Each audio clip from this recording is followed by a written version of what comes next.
बहिनी लिखे बिरन का पतिया, भारी पड़ी विपतिया ना।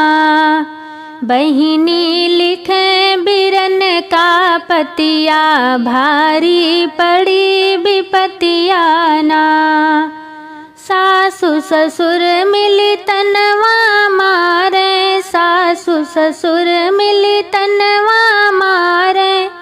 जेई नाही भोजनवाना, सैया रोजे घर से निकारे। भारी पड़ी विपतिया ना, सैया रोजे घर से निकारे। भारी पड़ी विपतिया ना।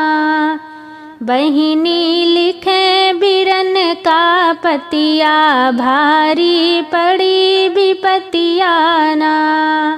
यही देशवा के अलगे रीतिया, टोला पड़ोसिन देत बाटी गरिया।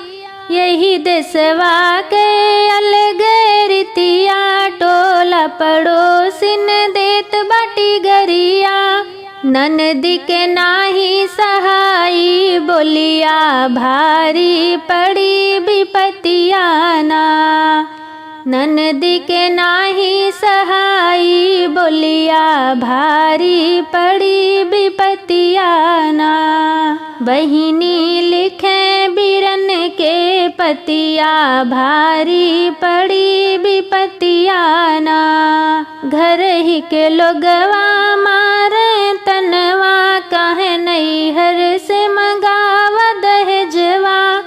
घर ही के लोगवा मारे तनवा, काहे नैहर से मंगाव दहेजवा। बिरना समझ न पाया चलिया, भारी पड़ी विपतिया ना।